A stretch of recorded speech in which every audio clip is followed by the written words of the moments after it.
அனைவருக்கும் நமஸ்காரம்.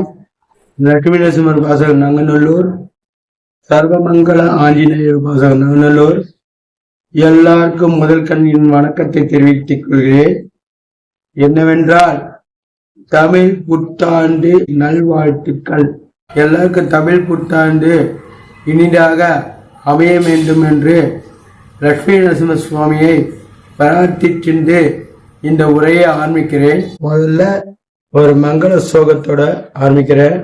ஸ்ரீசைலதயாபாத்திரம் திபத்தியாடு குணாண்டவம் இதேந்திர பிரபலமண்டே பிரம்மஜா மோதிரமுனியம் ஸ்ரீநாதவாரம்பா நாதயா குணவத்யமாம் அஸ்வதாச்சாரிய பரவண்டாம் வந்தே குருபரம்பராம் உக்ரம் வீரம் மகாவிஷ்ணம் ஜுவலந்தம் சர்வமோகனம் நசம்மம் பீஷணம் பத்தும் புரட்டிமுத்தும் நமாமியம் மகாதேவிக்கு வித்னே விஷ்ணுபத்தி ரிதமே தன்னு லட்சுமி பிரச்சோதயாத் ஆஞ்சநேயாய வித்னே ராமதூதாயுதமே தன்னு நமத்யோதயாத்.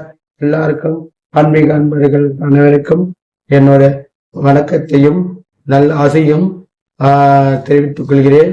தமிழ் புத்தாண்டு என்பது நமக்கு தமிழ் தாழை கொண்டாடுகிறோம் என்பதுதான் தமிழ் புத்தாண்டு. தமிழ் என்பது பண்டைய காலத்து மொழி. தமிழ் இப்போது தமிழ் வருஷப்பருப்பு இப்போ புதுசா கொண்டாடுறது கிடையாது.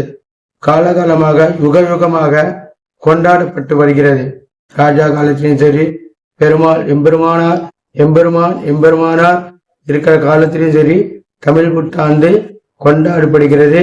தமிழ் விஷு கனி அப்படின்னு சொல்லுவா, விஷு புண்ணிய காலம் அப்படின்னு சொல்லுவா.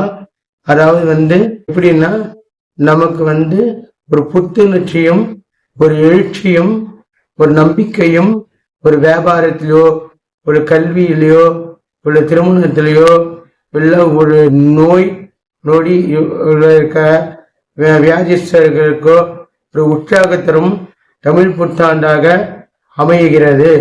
இதனை நம்ம போற்றி வணங்க வேண்டும். அதாவது தமிழ் புத்தாண்டு தாய் என்பது மகாலட்சுமி தான். மகாலட்சுமி ஸ்ரீலட்சுமி, ஸ்ரீன்றது மகா புருஷாரம், அதாவது மகாவிஷ்ணுவை ஆட்கொள்றவள் என்பதுதான் ஸ்ரீ மகாலட்சுமி. மகாலட்சுமி பரிந்துரை மகாவிஷ்ணு எல்லா காரியத்துமே லோகத்தை எல்லாத்துக்குமே ஜீவனிக்கிறான்.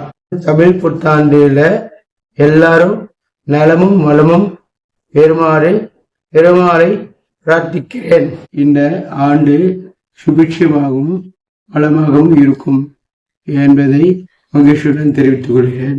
அனைவருக்கும் நோய் தீர வேண்டும் என்று, கல்வி வியாபாரம் எல்லாம் சீராக வேண்டும் என்று பெருமாளை பிரார்த்திக்கிறேன்.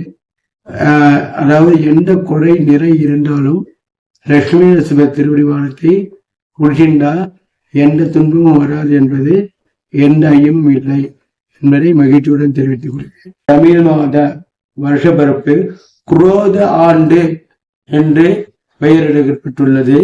குரோதம் என்பது கோபம், குரோதம் என்பது விரோதம் என்பது சொல்லிக்கலாம். அதனால யாரும் பயப்பட வேண்டாம். அதனால எதுவும் ஆகாது. மழை அளவு எவ்வளவு வெயில் காயறோ அவளுக்கு இந்த வாட்டி மழை இருக்கு. ஆனா அனைவரும் கவனமாக இருந்து மழையை எதிர்கொள்ள வேண்டும் என்று பெருமாளை பிரார்த்திக்கிறேன். பக்த கோடைகள் அனைவரும் ஆஞ்சநேயர் வழிபாடு இந்த வருடம் கூட ஆஞ்சநேயர் வழிபாடு பண்ணா சிறப்பாக இருக்கும் என்பதை தெரிவித்துக் கொள்கிறேன். ஏனென்றால் தொழில் பற்றி முன்னாடி சொன்ன தொழிலுக்கும் ஏற்றத்தாழ்வுகள் அப்படின்னு ஒரு வார்த்தையை சொன்ன முன்னாடி அது உண்மைதான். தொழிலும் பாதிக்கும், பண முடக்கமும் இருக்கும். பணம் வரும், ஆனா செலவு கரெக்டா இருக்கும். சேமிக்க வைக்க முடியாது. அதனால இந்த வருடம் பஞ்சாங்க கணிப்பை தான் நான் சொல்றேன். லட்சுமி நரசிம்மர் உபாசகர் என்னைக்குமே நல்லதே சொல்லிட்டு இந்த வருஷம் இதே மாதிரி பேசுறாரு அப்படின்னு சொல்றது நினைக்க வேண்டாம். ஏன்னா இருக்கிற உண்மையை நம்ம தெரிவிக்கணும். அதாவது இப்ப நல்லா இருக்குன்னு சொன்னா அது நல்லா இருக்காது. அதனால என்ன மைனஸ் அண்ட் பிளஸ் அப்படின்னு சொல்லணும். அதே மாதிரி இந்த ஆண்டு வெள்ளப்பெருக்கு ஏற்பட வாய்ப்புகள் உண்டு. வெள்ளப்பெருக்கு ஏற்பட வாய்ப்புகள் உண்டு. அதனால அனைவரும் ஜாக்கிரதையாக இருக்க வேண்டும் என்பதை தெரிவித்துக் கொள்கிறேன். வருஷப்பர் பொருளுக்கு குரோதி ஆண்டு அப்படின்ற பயமாக இருக்கு சுவாமி, என்ன பண்ணலாம் அப்படின்னு சில பேர் கேட்கிறா, போன் மூலியமாகவும் கேட்கிறா. என்ன அதுக்காக ஒரு எளிய பரிகாரம், சின்ன பரிகாரம். பிரதோஷ வழிபாடு. பிரதோஷ வழிபாடு தொடர்ந்து இந்த வருஷத்துல பண்ணிட்டு வந்தால், பிரதோஷம் சிவபெருமாளுக்கு மட்டும் கிடையாது, நரசிம்மருக்கு உண்டு பிரதோஷம்.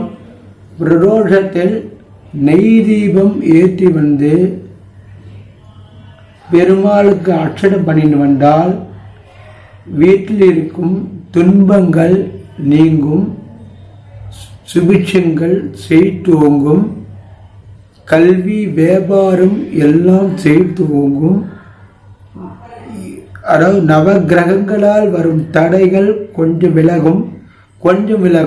நல்லா புரியணும். மொத்தமாக விலகும் சொல்ல மாட்டேன், அதோட தாக்கம் குறையும் என்பதை மகிழ்ச்சியுடன் தெரிவித்துக் கொள்கிறேன். குலதெய்வ வழிபாடு பண்ணாதவர்கள் இந்த ஆண்டுக்குள் பண்ண வேண்டியது கட்டாயம், பண்ணிட்டு வாங்கோ. குலதெய்வம் தான் நமக்கு முதல் தெய்வம், அதுக்கப்புறம் தான் மற்ற எல்லாம் தெய்வம்.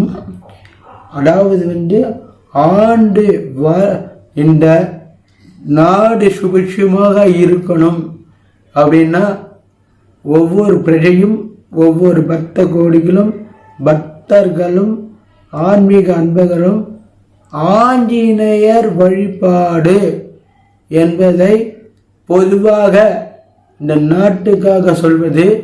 ஆஞ்சநேயர் வழிபாடு பண்ணால் நோய் நொடி இல்லாமல், நோய் வர நோய்கள் தாக்காமல் இருக்குவதற்காக அவர்கள்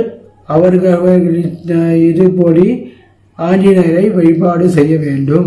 அழகு டிவி நிறைய வீடியோஸ் எடுத்திருக்காங்க, பதிவு பண்ணியிருக்காங்க. அத்தனையும் நீங்க பார்த்துருப்பீங்க. அதை 4 பேருக்கு நீங்க ஷேர் பண்ணி அதோட நன்மைகளை சொல்லி அவர்களும் பயன்பெறுமாறு நீங்க உதவி செய்ய வேண்டும்.